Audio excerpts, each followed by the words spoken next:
Selamat kembali di channel Reware. Bagaimana kabarnya hari ini? Kami doakan semoga sehat selalu.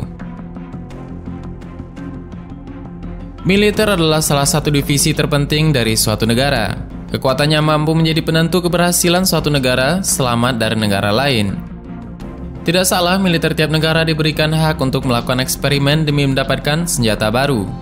Seperti di dalam film, untuk penggemar Marvel atau film-film sains fiksi lain, pasti tidak asing lagi dengan istilah mutan atau manusia super. Mutan atau manusia hasil percobaan manusia dengan menggabungkan berbagai gen untuk mendapatkan kekuatan super. Ternyata ini benar-benar terjadi di dunia nyata. Walaupun eksperimen ini tidak sama seperti yang terjadi kepada Wolverine, tetapi percobaan tersebut serupa seperti menggunakan gas saraf, obat-obatan hingga teknologi lainnya. Dan video ini membahas mengenai eksperimen militer paling menarik di dunia.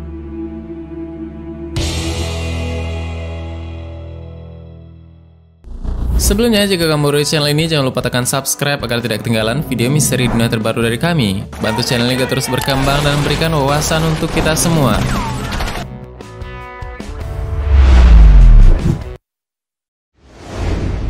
Eksperimen baju besi bagian dalam atau inner core.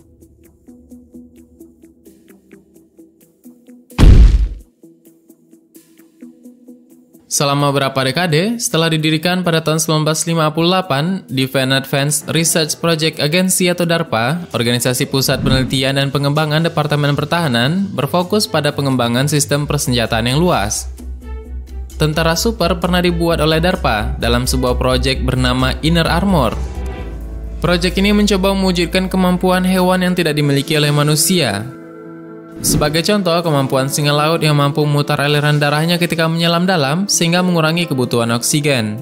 Tujuannya adalah untuk menjadikan tentara anti bunuh terhadap segala kondisi, termasuk penyakit menular, bahan kimia, senjata biologis, dan radioaktif, suhu dan ketinggian ekstrim, serta lingkungan alami yang keras. Dan penelitian biomedis militer Amerika Serikat dimaksudkan untuk memberikan perlindungan kepada tentara agar mereka dapat ditempatkan dalam kondisi atau iklim apapun di seluruh dunia, dan melindungi mereka dari setiap dan semua patogen yang mungkin mereka temui di medan perang.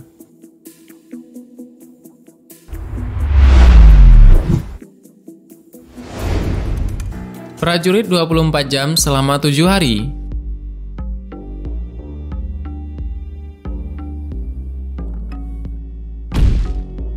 Faktanya, tidak ada makhluk hidup yang tidak beristirahat. Namun dalam sisi militer, ternyata tidur dianggap sebagai salah satu kelemahan yang bisa menjadi musuh terberat. Ini adalah masalah yang sangat diperhatikan oleh militer. Karena apakah pasukan mendapat tidur mereka atau tidak dapat menentukan hasil pertempuran. Dengan merancang cara-cara manusia super untuk tetap terjaga hingga 7 hari 7 malam berturut-turut, para pejabat militer berharap dapat memberikan tentara Amerika Serikat keunggulan strategi dalam konflik di masa depan. Seperti diketahui bahwa lumba-lumba misalnya hidup di air dan perlu tetap terjaga sepanjang waktu untuk bernafas. Dan untuk melakukan ini, diyakini hewan menjaga bagian otak mereka tetap terjaga selama bagian lain tidur. Ini memungkinkan mereka untuk tetap waspada dan naik ke permukaan secara teratur untuk bernafas. Salah satu caranya adalah melalui genetika, genom manusia yang penuh dengan gen yang tujuannya tetap misterius bagi para ilmuwan. Salah satu pendekatan lain adalah mengembangkan obat untuk membuat prajurit tetap terjaga tanpa tertidur. Selama beberapa dekade, militer bergantung pada kafein dan obat-obatan lain yang kurang umum untuk tetap terjaga. Seperti selama Perang Dunia Kedua, tentara Amerika Serikat, Inggris, Jerman, dan Jepang diberi amfetamin untuk mengatasi kelelahan dan meningkatkan daya tahan tubuh. Kantor Ahli Bedah Umum Angkatan Udara baru-baru ini mengakui bahwa militer kadang-kadang masih meresepkan amfetamin untuk melawan efek kelelahan.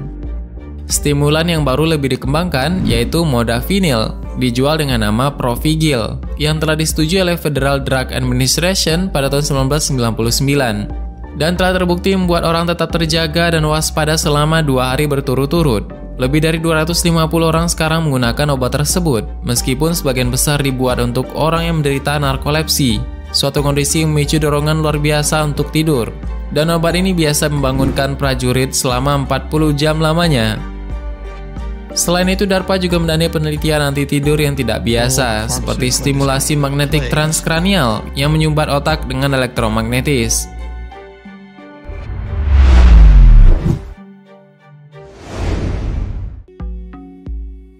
Penglihatan psikis.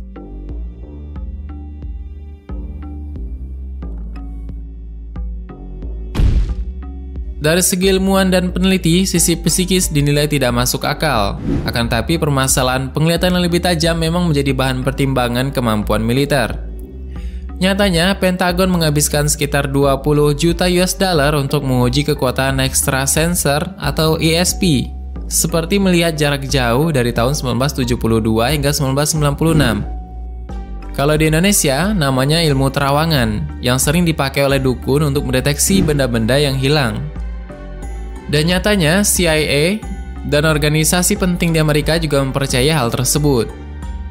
Pentagon menggelontorkan dana super besar untuk menciptakan alat yang mampu memberikan visi geografis lokasi, yang hampir sama dengan cara kerja dukun tersebut. Mereka mengumpulkan para dukun di sana yang dipercaya dan mencoba untuk membayangkan lokasi geografis yang belum pernah mereka lihat sebelumnya, seperti fasilitas nuklir atau bunker di negeri asing. Dan hasilnya ternyata beragam dan berbeda-beda, sehingga menyebabkan konflik di dalam badan-badan intelijen tersebut. Proyeknya berlanjut dengan nama seperti Grill Flame dan Stargate. Dan sumber-sumber intelijen Amerika Serikat akhir tahun 1960-an menyimpulkan bahwa Uni Soviet juga terlibat dalam penelitian psikotronik. Mereka menginvestasikan lebih dari 300 juta pada 1975. Berbagai kode nama yang digunakan untuk memasukkan yaitu Sunstreak, Girlfriend, Centerland, dan Inscom.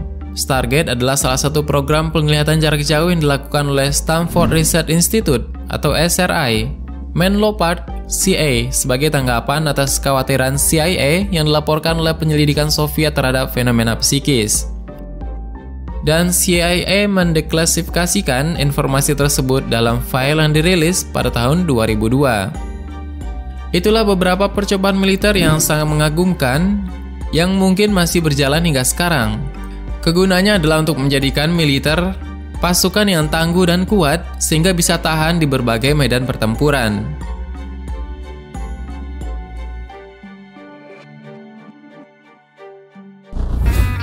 Bagaimana menurutmu, ada tambahan?